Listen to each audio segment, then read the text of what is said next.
Let's just get to it. You know who they are. Let's welcome to the stage, Joan and John Cusack.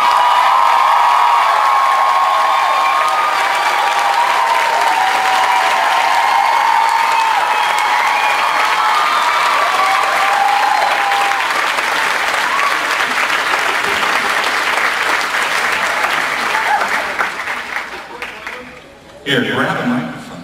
Hello. Hello. How are you guys doing today? Good.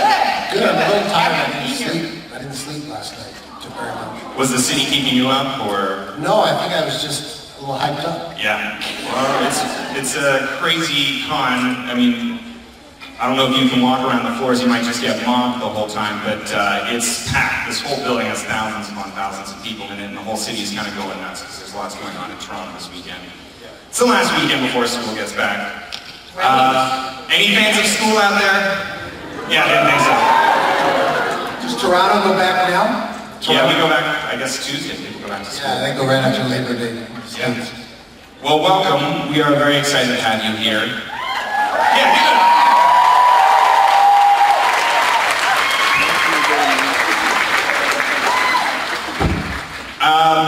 I guess we'll just kind of go into the beginning. Start at the beginning with you guys growing up together. Good job on Orphan Black, by the way. Thank you. You got some crazy shit this last year, right?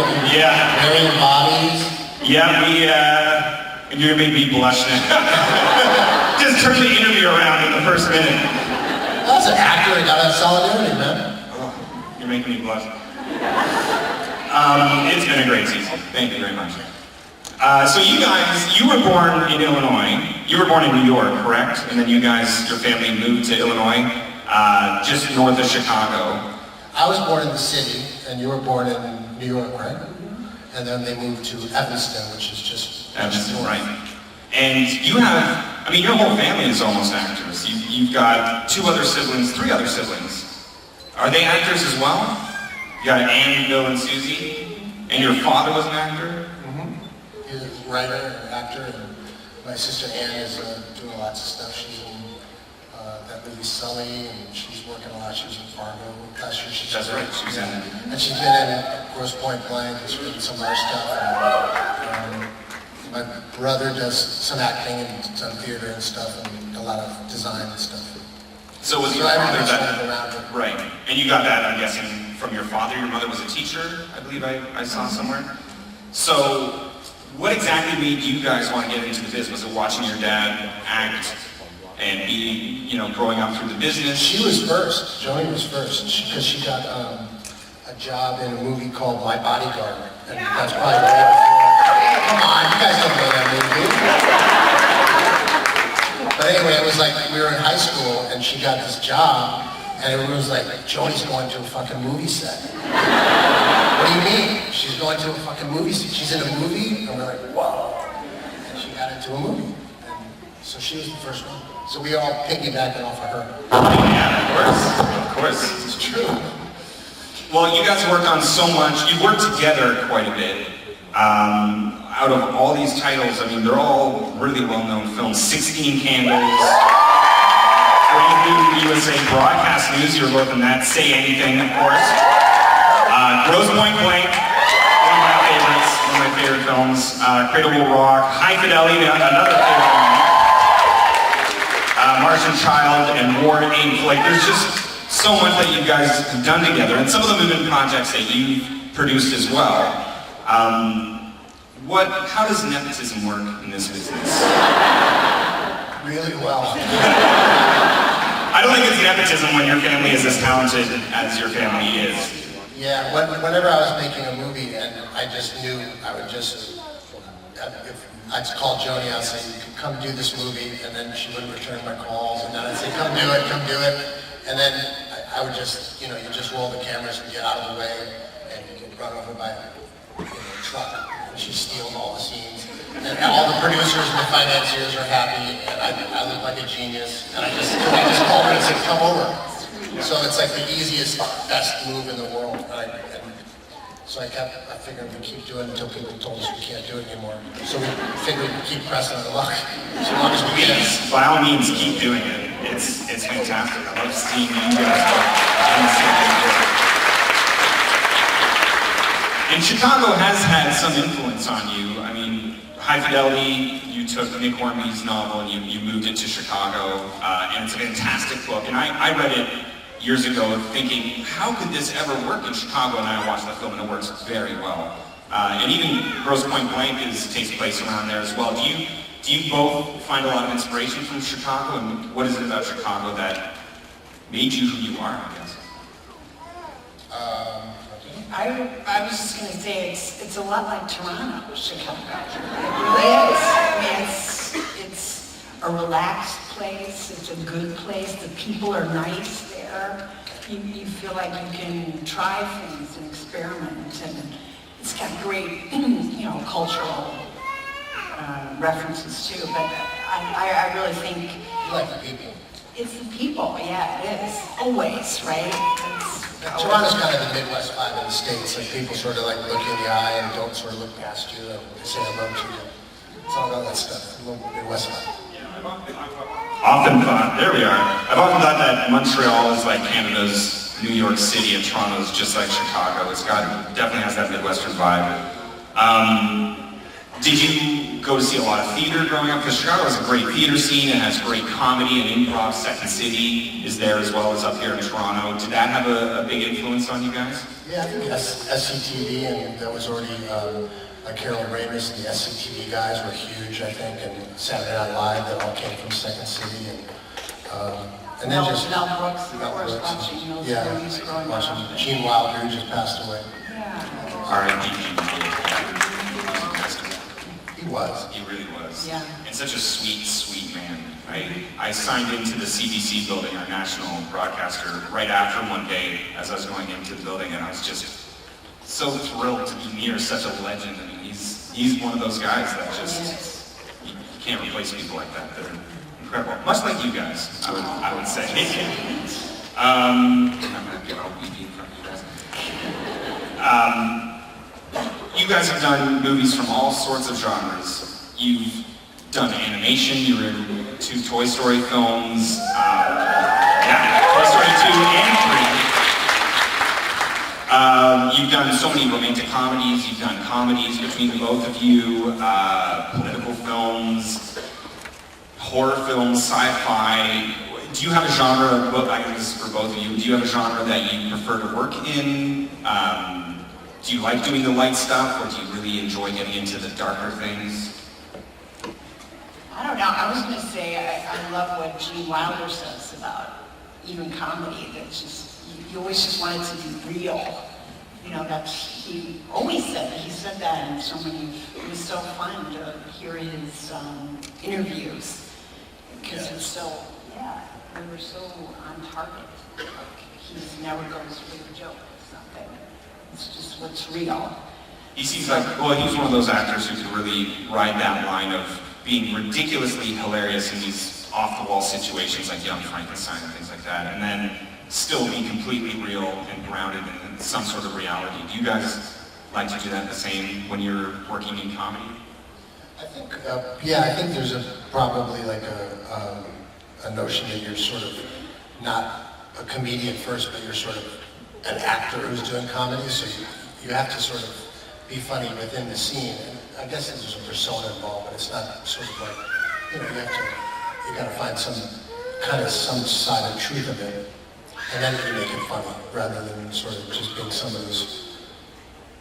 Have you ever played a role that you had to really get out there almost into slapstick territory, or do you kind of stay away from that because maybe that stuff is left better for live comedy as opposed to being on screen?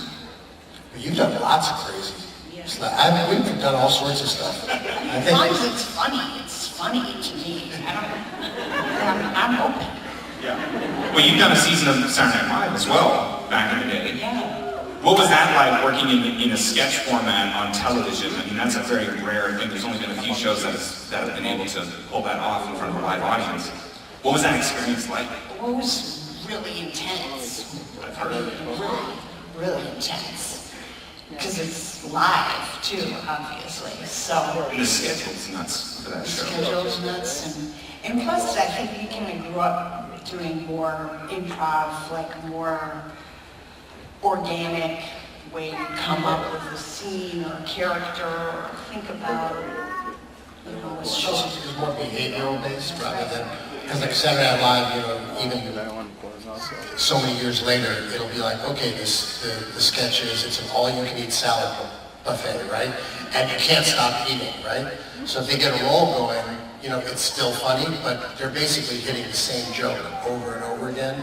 Whereas I think the behavior stuff, you want to just kind of take a turn and just go off into more absurdist kind of, or neurotic or crazy behavior that, you know, isn't following that sort of formula. Did you get into any improv and sketch when you were sort of training and coming up in Chicago, coming into the business? Yeah, and we do it on film all the time. You know, we improvise stuff on film all the time. How do you like that? How do you like coming up with dialogue on the spot? I love it because if I've written the script or I'm producing it, you know, the actors all, you know, if you have Joan Cusack and Alan Arkin and Dan Aykroyd, like you'd sort of have to be a real idiot not to want to take their stuff. They're Second City guys themselves. Yeah, I mean, how would you not want to let those guys improvise? Yeah. Like you'd be crazy.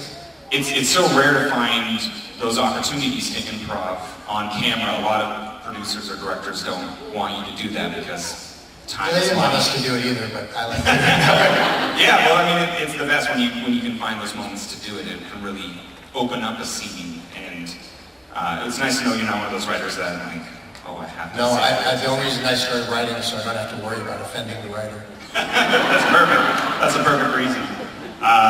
Do you have anything that you've written recently that you're producing? Yeah, I wrote this thing with Mark, based on a Mark Lehner book called Gone with the Mind that I'm trying to get Elaine May to do, but I don't know if I can get her to do it. That'd be awesome. Are you going to cast your sister in it? There's no role for her, but she can always just walk on. Yeah. Just walk on and improv.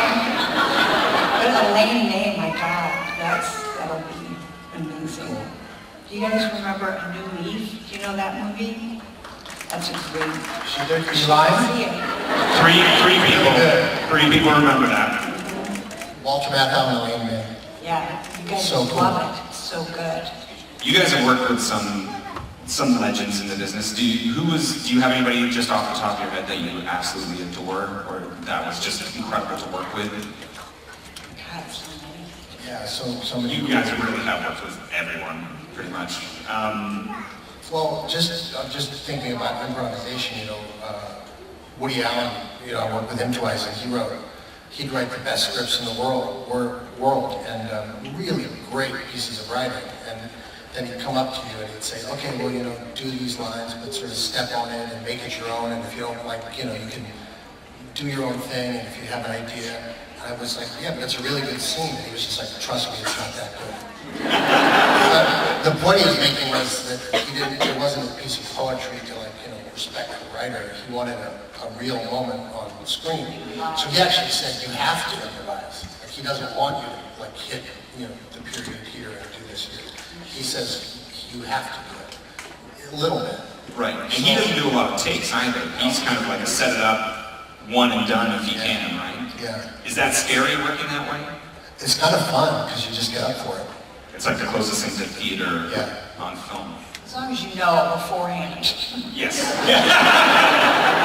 I wasn't ready. Do you get a chance to do theater every once in a while? I produced and directed some of it, but that's been about 10 years Yep. ago.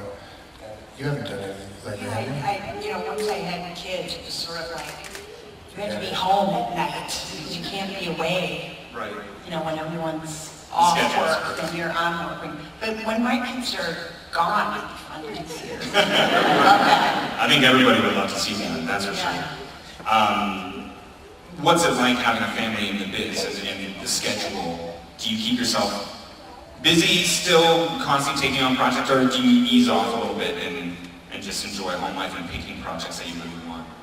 Yeah, I mean, I think, you know, if you have kids, you have to pay attention to them and take care of them. What a wonderful thing to hear. Yes. You know, it's important, because otherwise they go really far astray really quickly. And it's so enjoyable as well. But Yeah, so I just would always do little things so I could be home but it's great to continue to work because it's a lot easier than parenting. We all know that. That's why you gotta love your work. Life's so hard. Were your parents, I'm guessing your father especially was quite encouraging for all 5 of his kids to get into the business. Did he ever sit you down and say anything warning you about what this job is like, the rejection and how to take that with a grain of salt? What was his advice to you? I don't think he really knew, because we were sort of doing it beforehand, so I think he didn't really know what to expect from the film business. No, but I think he Intuitively knew, don't trust the bullshitters and be a professional. Yeah. Stuff like that. But he was kind of a take-a-risk guy. Yeah. He believed in taking risks and trusting. It was sort of the Joseph Campbell kind of era. Follow your bliss and sort of, if this felt like the right thing, just see where it goes. Who knows? Which is really ultimately really supportive because it's not saying how it will be, because who knows? You don't know unless you're in it. It's like being an astronaut or something. You He was don't very know. serious about if you're going to do it, you have to do a good job and be professional. That was one thing he was Right. serious. That's probably the best advice for any job, certainly in this one. I mean, you face a lot of, I don't see that you two face that much rejection anymore in this business. All actors do.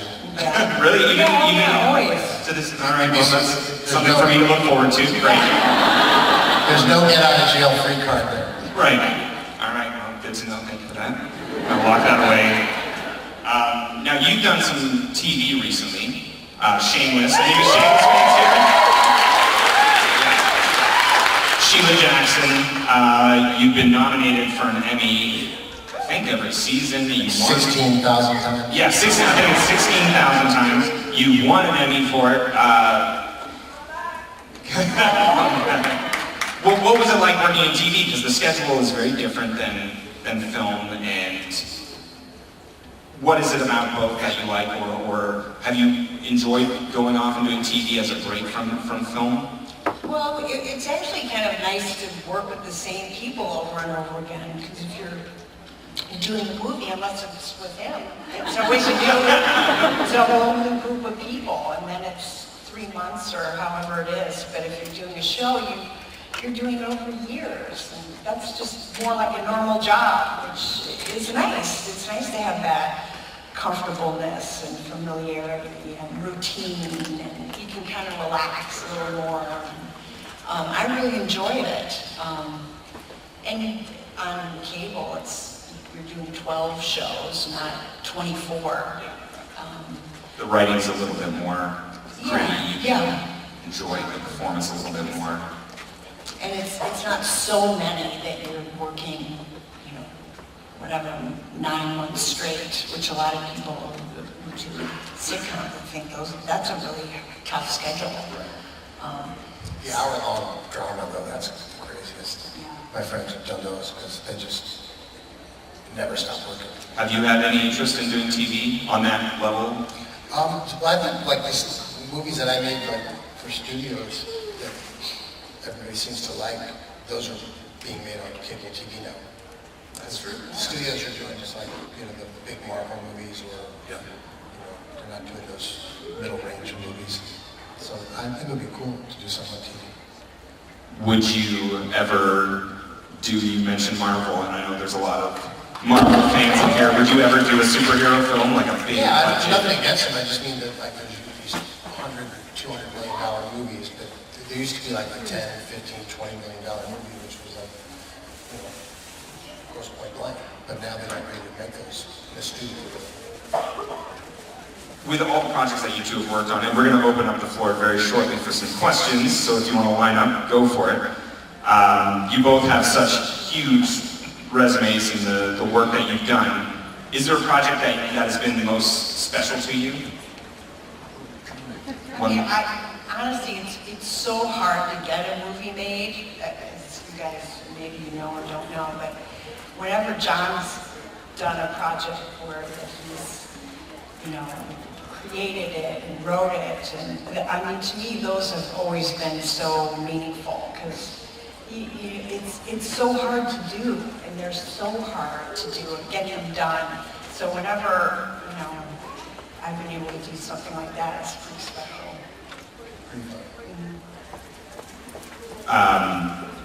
In terms of working again, do you guys know what types of roles that you like? When you're writing and you know that you're going to use your family, do you write a certain role with her in mind, or do you try and challenge each other? When you're looking for a role, what is it that makes you really want to be a part of it? I just look for anything she'll do, and then I just want to do anything. It just, yeah, so there's not really any challenging. It's just sort of begging. That's very sweet. I love watching you guys together on stage in person. This is very special. So let's open up to the fans and see what people have to ask. Who's there? Go for it. Hi. So, I'm an actor from just a small town in Ontario, and I'm wondering, what are your tips for auditions? Whoa. Yeah. You gotta relax a lot, which is not always easy. I think stretching helps. Stretching helps relax before you audition. Breathe. Breathing is good. Yeah, just, you have to be like really relaxed and really quick. I think that's usually what people like on auditions. I wish I had a pen with me. I'd be taking notes right now. Thanks for answering my question. Yeah. You're welcome. How you guys doing? Thank you for coming. Thanks for having us. I just want to say, when I was 14, High Fidelity came out, and that movie changed my life. I was coming into my own, discovering music, and just from the bottom of my heart, thank you so much for making it, because it changed my life. And Thank so you. much better.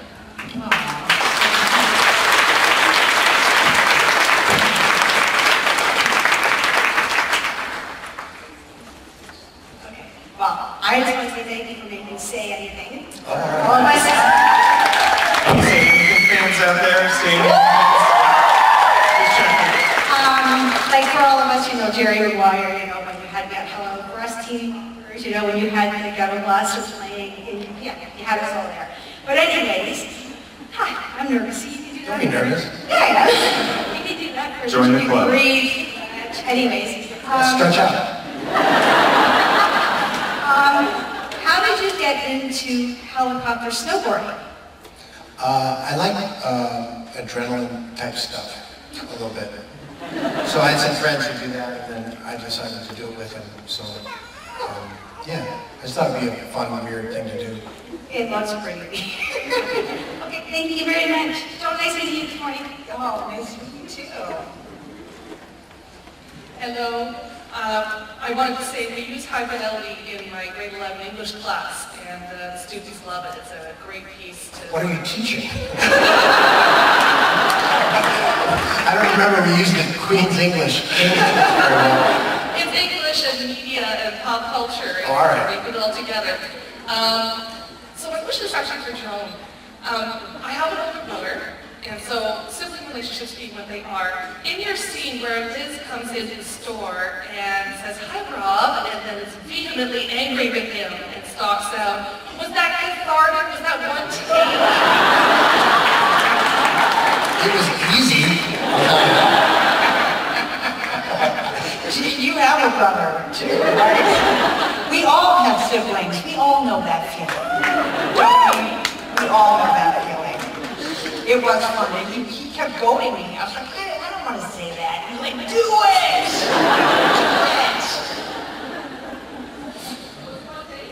I don't. No, you don't kept need. saying, do it again. Yeah, but you don't need many with Jones. He's just like she just rolls you over like a truck. Like Wile E. Coyote, you just get pancaked. And then so I figure once you're taking a beating, you might as well get some more abuse out of it. Yeah. Thank you. Hi, absolutely totally dream come true to see you guys here. Thank you so Oh, much thanks for for having coming us. here. I have a very simple question.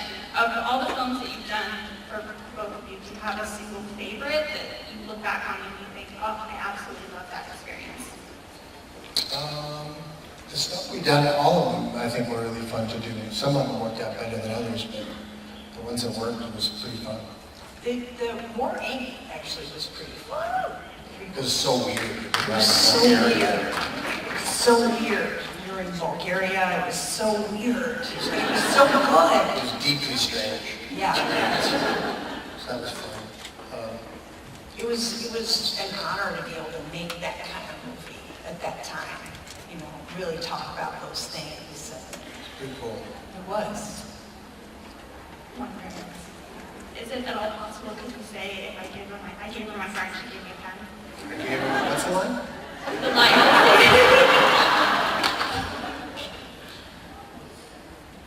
What was it? I gave her my heart and she gave me a pen. You just said it.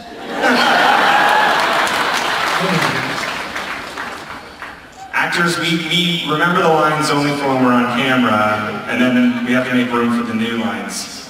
We usually get rid of them. Thank you. You're welcome. Hi, it's been a dream to meet you guys. I've followed you since I was a teenager when you guys were teenagers too, and so grew up watching your movies and the brother-sister relationship I relate to very well because I'm very close with my brother as well. So thank you for everything. My question is actually to John. What do you think about a Cubs Blue Jays World Series? Are the Blue Jays, are they in it? Are they deep in it? Oh yeah, no, we're at the top. Yeah, We're at the top. we're at the top of the ale. Because I haven't really taken my sights off the National League to look over to the other league. Perhaps you might want to come to the dark side. No. If they just get to the World Series, I'll be so happy. Do I hear a wager? If they get there, I'll bet the house on the Cubs. That's some loyalty right there. I'm worried about like getting there. Okay, thanks. It hasn't happened in 120 years. Are you a big Chicago sports team fan? Yeah. Both of you? But he is a huge Cubs fan. To me, it's like it's been the pilot light of hope for his entire life. Every season, since he's been 8.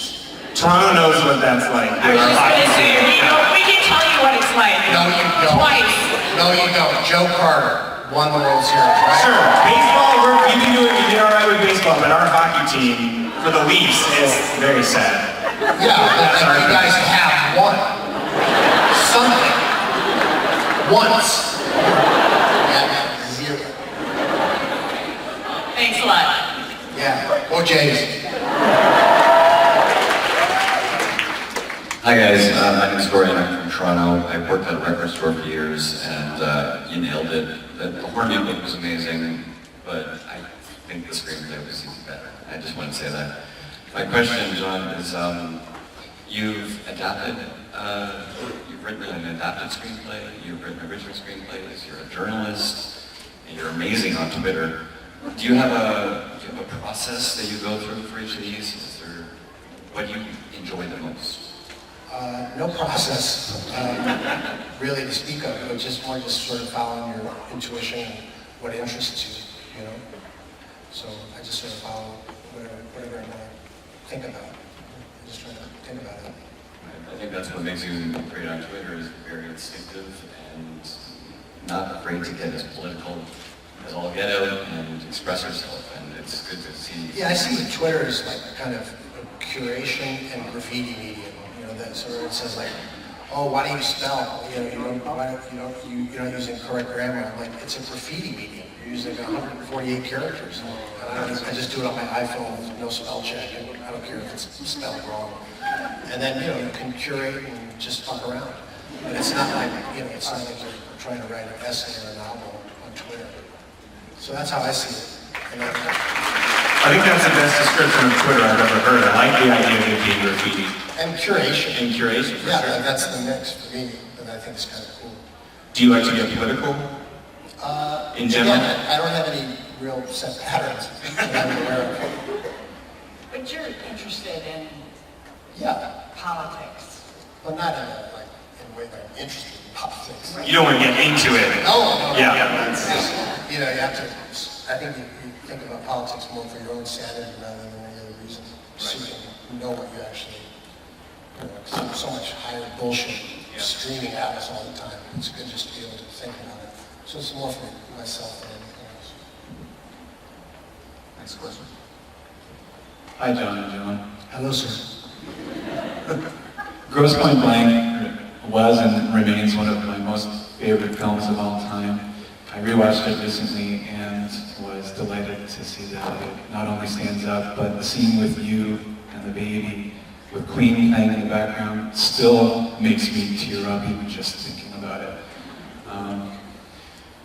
There's so many questions I'm totally fanboying right now, and Are you dressed as Jesus? Which is making Is Jesus fanboying over you? which I mean, it doesn't get bigger than that. I was enjoying that in such a weird, subliminal way that I wasn't going to say anything about it. Well, look, I think he's either Joseph the Amazing Technicolor Dreamcoat, or Jesus, or I'm not going to say it's Or sorry. Jesus because I'd probably get into trouble for that, but I am dressed as Fighting Christ from the movie Dogma.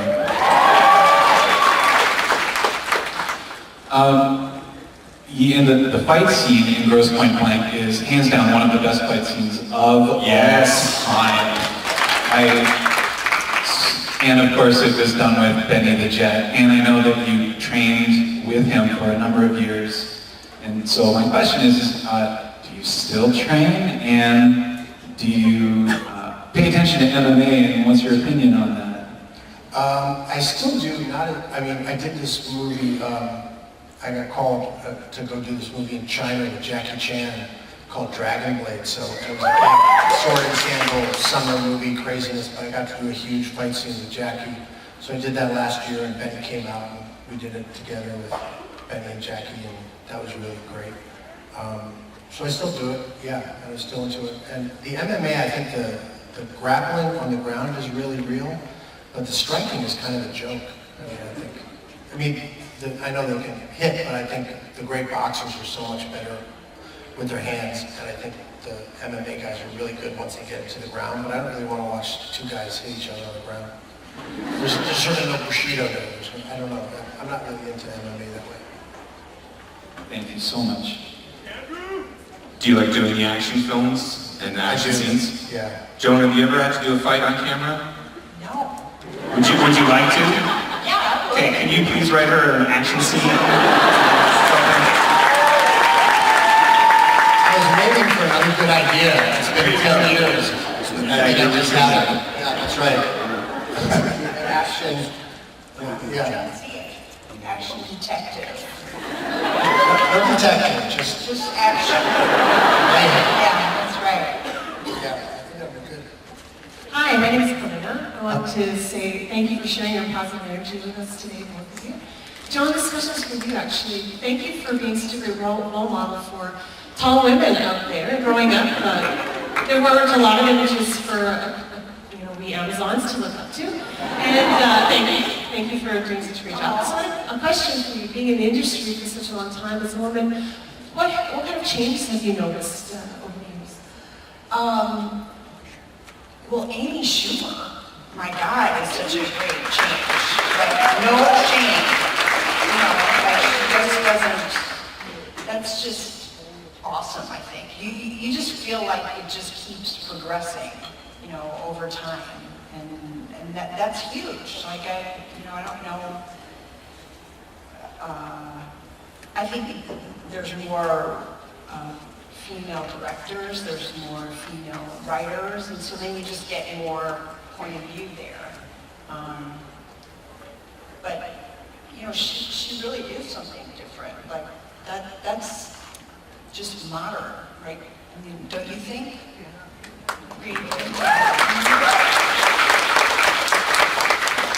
I think we have time for one more question.